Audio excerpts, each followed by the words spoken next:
Bismillahirrahmanirrahim. Ciwon su babi na biyu. Karfe ɗaya daidai aka ɗaura auren Sauban. A Tahir Guest Palace aka yi lifaya. Duk wani kai da kawowa da ango ke yi, Abi na zaune guri ɗaya ya nutsu, kallon sama sai ya ga dama yake. Daman can Abi wani murɗaɗɗen mutum ne da ba komai yake burge shi ba. Abinda kuma kake ganin sa ba a bakin komai ba, shi zai iya ɗaukar sa mai muhimmanci. Sauban ya masa uzuri ne saboda ya san halin da yake ciki, kuma ya san abokinsa ba mai yawan son surutu da hayaniya ba ne. Tun bayan tafiyar Zara a gidan su Sauban, Abi ya ƙara sauninsa. Duk kasancewar Sauban ɗin baya tare da shi, yana can tare da sauran abokansa. Shi kuma yana ɗakin Sauban ɗin doing nothing.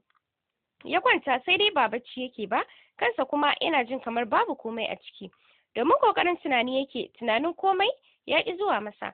Tashi ya zaune in fever room sai da ya shiga, sannan ya cire tufafin jikinsa, ya kunna shawa, ya sakarwa kansa ruwa, ya rufe ido. Jikinsa na amsa masa each and every drop of water da ke sauka a fatarsa. Hakanan kawai ya ji yana buƙatar bata lokaci a tsaye, ruwan na zubar masa. Ya kusan awa a tsaye sannan ya kashe shawa, ya nufi inda tawul yake ɗauka ya ɗaura, ya sake ɗaukar ƙarami ya soma goge jikinsa. Zuwa ya gaban madubi ya tsaya yana kallon yadda Allah ya tsara halittar kirjinsa. A nan ma ya ɓata lokaci, sannan ya bawa jikinsa haƙƙinsa na ƙamshi, kana ya nufi wardrobe ɗin Sauban, ya buɗe ɗayan ɓangaren da ya san sabbin kaya ke ajiyewa. Ya cire hanga ya saka tufafin, sannan ya nufi wayarsa ta ɗauka tare da kiɗin motar ya nufi ƙofa. Kamin ya ƙarasa ƙofar, anti ta buɗe ta shigo, fuskar ta ɗauke da murmushi. Anti ya furta with confused. Ya kake yi a ɗaki? Me kake yi a ɗaki, Abi? Ya ɗan yi baya kaɗan kamar mai tunanin abin da zai faɗa. Anti kuma ta tsare shi da ido. Tak, ya yi murmushi. Anti bana jin sakewa cikin mutane, so I decide na zauna a nan. Yanzu da ka tashi ina za ka je? Gida. Ya faɗa da kamar tunanin gurin zuwa, domin ba da niyyar zuwa gida zai fita daga ɗakin ba, kuma idan ba gidan ba bai san inda zai je ba. Abi, haka kake son zama kamar ba mutum ba? Yau ranar ɗaurin auren babban abokinka, amma a ce kana nan ɗaki kamar mai tsoron mutane. Ka bar shi can, ka bar shi. Ka kyauta kenan? And now you are talking me gida za ka je. Ba da kai za a kai angon ba? Da ni mana, kawai dai zan je na dawo ne. Na faɗa miki ina ɗakin nan. Ka tambayi Ammi, ta ce bata ganka ba. Na kira wayarka baka ɗaga ba, sai na kira Sauban ya faɗa min kana ɗakin sa saboda ka karɓi mukullin ɗakin. Yanzu zan ba wani key ɗin sai na same shi a inda yake. Za a yi dina anjima. Don't think zan iya zuwa, amma zan gwada. You have to. Dokta ma ta tafi tare da Ammi gida yanzu saboda su samu shiryawa anjima su zo dina. Sai dai ni ba zan samu dawowa ba, yanzu zan wuce. Ta faɗa a sanye, sannan ta juya kamar za ta tafi, sai kuma ta juya ta kalle shi. Abi, sai kuma ta yi shiru ta kasa ƙarasawa. Sai ka je gida? Ba yau. Za ka iya kwana a gurin Ammi if you like. Ba sai ka je gida ba, za ka iya kwana a gurin Ammi. Abi ya yi murmushin da bai shirya ba, ya shafa kansa, ya juya ya juyo. Mai martaba ya ce kar na kwanar masa a gida. No, akwai inda zan je ne yau. Maybe can zan kwana, bana son ka kwana gidan, bana nan. Wani murmushin ya sake yi na miskilanci. Haba anti, I'm not a child. I'm old enough to know what is right and wrong for me. I'm enough to know who loves me and who don't. And to just go straight to the point. Ki ce mai martaba ya ce kana kwanar masa a masarauta yau. Ai daman na san ya tsani ne, kuma na karɓi hakan. Abi, ba son ka ne baya yi ba, kai da shi kun kasa fahimtar juna ne. Anti ta faɗa, try to convince him. Sai sassauta muryarsa ta yadda za ta fahimta. Anti, ki daina damun kanki. Mai martaba ba zai taɓa suna ba. Mai martaba bai taɓa tsanar wani mutum kamar yadda ya tsane ni ba. Sai dai hakan ba zai saka ni na tsane shi ba. He is still my father no matter what. Hafina is still proud of him. Ba zan taɓa tsanarsa ba. Ya ƙarasa idansa na cika da ƙwalla, anti ma idan ta cika da hawayen tausayinsa. Saboda ta san irin yadda Abi ya rasa gata da soyayyar mahaifi tun yana jariri har zuwa yanzu da ya girma. Abi ta jiyo tana kiransa. Bai juya ba, bai kuma fasa fitar da yake ƙoƙarin yi ba, sai da ya shiga motarsa da ke fake a harabar gidan Sauban. Sannan ya samu sauƙin sukuna sauke ajiyar zuciya ya busar da iskar bakinsa ya yi ma motar ki. Tafiyar minti 30 ta kai shi gidan gurin Ammi. Tun daga waje ya gane Dr. Zainab tana gidan kamar yadda anta amarya ta faɗa masa, saboda motar ta da ya gani a waje. Ƙarasawa ya murɗa ƙofar falon a hankali ya shiga, try to make himself calm, kamar babu damuwa a tare da shi.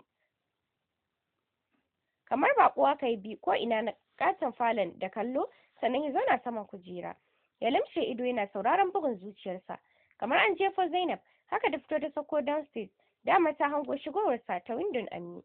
Abi, me yasa da zaka taka jirgi ka bar ƙasar nan ba tare da ka faɗa mai martaba ba, yanzu kuma ka dawo ka sauka a gidansa har ka shirya ka fita baka shiga ka gaisa da mai martaba ba. Maganar da Dr. Zainab ta yi bata saka shi bude ido ba, dan baya jin zai iya amsa mata ma. Yayarsa ce ta uku da Ammi ta haifa, sai dai uwa kawai suka haɗa, uba kowa da nashi. Shekara 3 ta bashi a haihuwa, sai dai gurin Abi age it's just a number, musamman ita da suka zama kamar twins a wani lokaci can baya saboda shakuwa.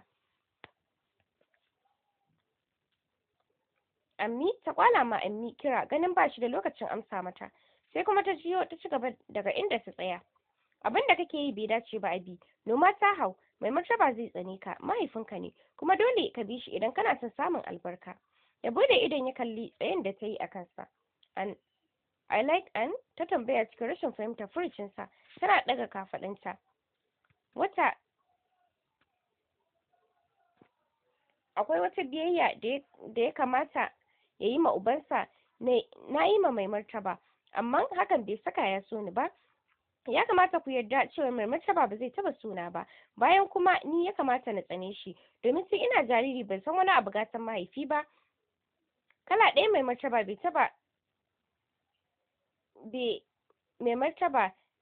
taba ɗinka min ba, ko da rana ɗaya ne bai taba tambayar lafiyata, na ci abinci ban ci ba, me na fi so, wa na tsana, me ke burge ni mai martaba bai sani ba, saboda ya tsane ni, me na masa, wa na kashe masa. Please, I want to live in peace.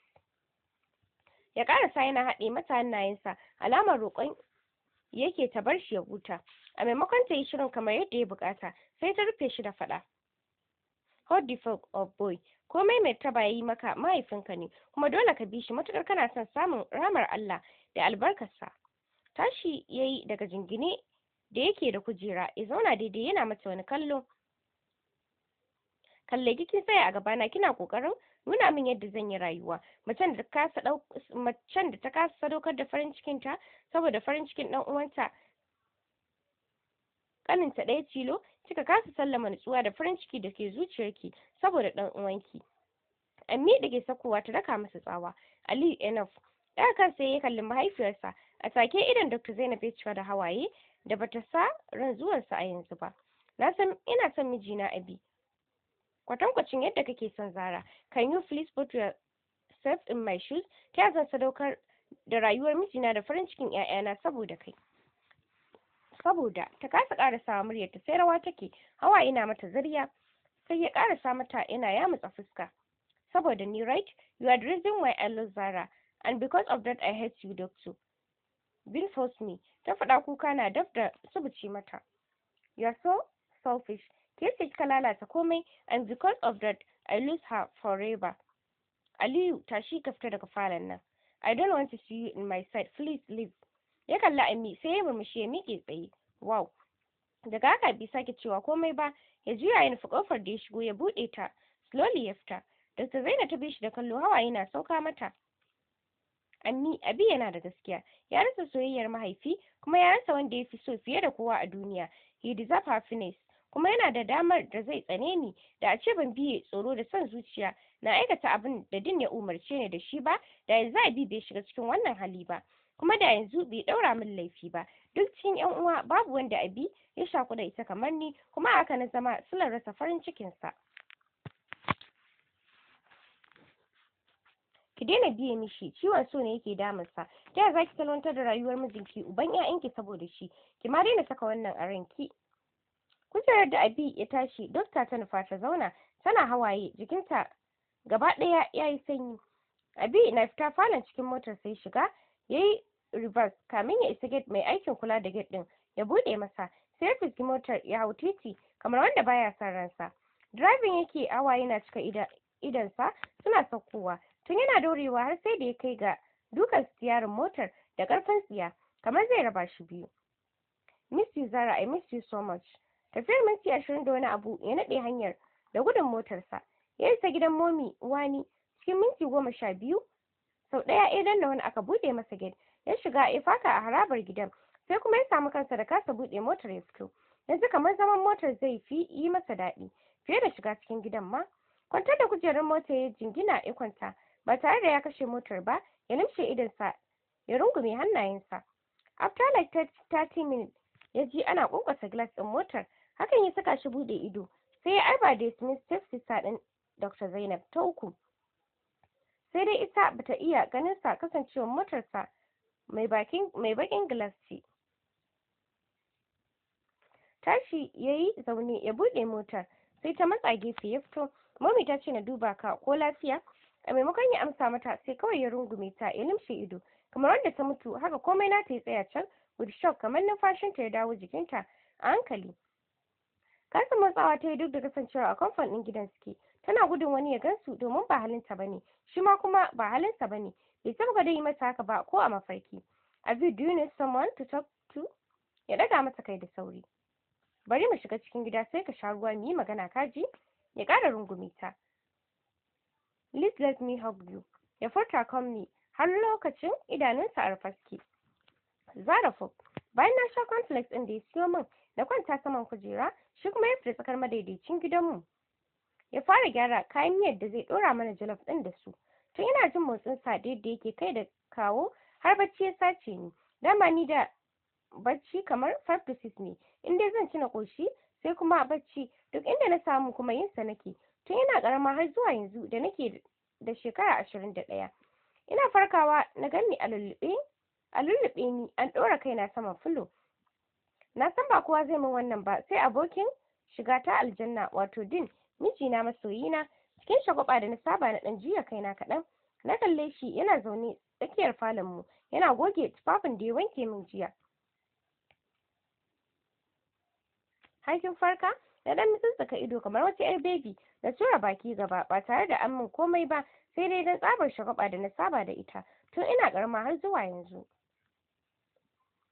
Abincin yayi? Oh, a cici mala'ikun tauna. Bari na zo na rika ki wanke bakin sai mu ci abincin tare. Daman ke nake jira ki farka.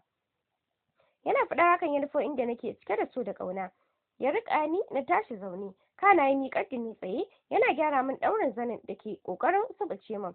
Dama can ni raguwa ce aiki ko na ɗaukar tsintsiya ne ba na so, balle kuma yanzu da nake ɗauke da cikin wata 7. Tare muka shiga ban ɗakin da ke bedroom ɗina. Shi ya fi tsari, ni ma na yi na wanke bakina da fuskata. Sannan ya riƙa nuna kamar an ce masa koyon tafiya nake. Ki taka a hankali. Ya faɗa yana kallon yadda nake takawa. Har muka isa inda muka saba za mu ci abincin. Taka fi dai shimfiɗa mana na zauna. Sannan ya fita waje shiga kicin ya ɗauko mana abincin da ya dafa. A flat ɗaya ya zuba mana spoon ma ɗaya ne. Kofin ruwanmu ma ɗaya ne.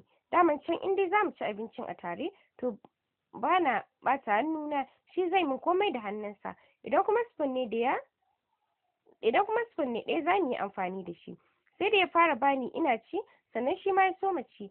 Ba ƙarya mijina gwani ne ta kowane fanni. Ga kyau ga tsafta ga soyayya ga iya mu'amala ga kuma iya girki. Daɗin abincin ya saka na fara masa santi. Din, idan muka yi kuɗi ka gina mana ƙaton gida. Ai dole kin ga sai mu shuka shinkafa, mai, magi da kifi, kayan miya da komai. Da mun tashi girki jalof sai dai kawai mu ɗiba mu girka. Ya faɗa yana min kallon zolaya. Aiko sai dadiya ta ce min salamu alaikum har sai da abincin ya sarƙe ni. Da sauri ya ɗauko ruwa ya bani na sha kaɗan sannan ya ci gaba da bani abincin. Idan na yi ƙaton gida duk sai kin cika min shi da 'ya'ya. Ki yi haihuwa kamar kaza. Na turo baki gaba. Tab wallahi ba zan iya ba. Sai dai ka auri wata. Daman maza da sun yi kuɗi sai dai aure. Ya ji spoon ɗin hannunsa ya kama hannuna ya riƙe yana kallon cikin idona da wani irin tsantsar ƙauna da soyayya mara algus. Ina son ki Zara. Ina miki wani irin so da wani ɗan adam bai taɓa miki irinsa ba. Ina miki wani irin so da bana son kallon mata saboda na taya ki tsare kaina saboda na taya ki tsare kaina. Kullum ke ce nake tunanin yadda zan faranta miki, me zan yi na burge ki. Alhamdulillah, na fi ƙarfin abin da zan ci yau da kullum, amma da zan yi arziki na fi kowa kuɗi a duniya. Kowace kadara tawa sai na saka mata sunanki. Wallahi Zara, na miki alƙawari ba zan taɓa miki kishiya ba. Ina nufin ko da a zuciyata ne wata rana ta ƙyasta min son wata mace, ba zan taɓa bari ba. Balle har na haɗa ku a ƙarƙashin inuwa ɗaya har abada Zara. Ciwon son ki ya riga ya soke ni kuma ba zan taɓa warkewa ba. Ido na ya cika da tausayin sa, ba tausayi na sani kowane abun ba, sai dan yadda ƙaunata da ke ɗawainiya da shi. Ni kaina ina masa son da bana jin akwai mace da take yi ma mijinta irin sa. Din, wani lokaci tsoro kake bani, kana min wasu kalamai kamar ba na hankali ba.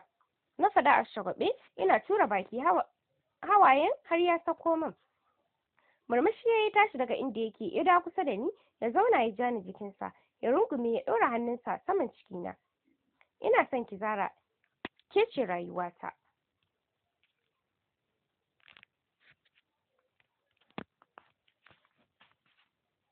Bayan mun gama cin abinci, ya kwashe kayan sannan ya gyara gurin. Kana ya dawo ya riƙa ni, na tashi na koma ɗakin na zauna. Shi kuma ya fita falon domin ƙarasa gugarsa. Din, Rubi da ya Zara, yana rufe bakin ya shigo ɗakin ya zauna kusa da ni.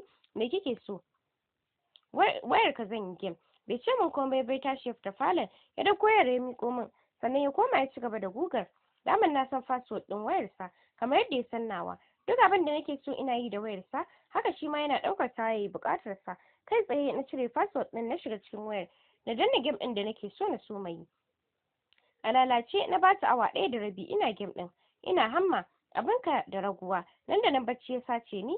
Ana dabda kiran sallar magariba na farka, kaina yayi matukan nauyi, alamar baccin na ishe ni har na wuce ka'ida. As usual ina farkawa na Din ya lullube ni da blanket. Damin ya saba idan ina bacci sai ya gyara min baccin ya lullube ni. Wayarsa kuma na rungume a kirjina. That means bai fita da wayarsa ba. Wataƙila yana gudun na farka ne, shi yasa bai daga hannuna ya ɗauki wayar ba. Miƙa na fara yi sannan na tashi na shiga ban ɗaki. Na yi alwala na fito na gabatar da sallar la'asar.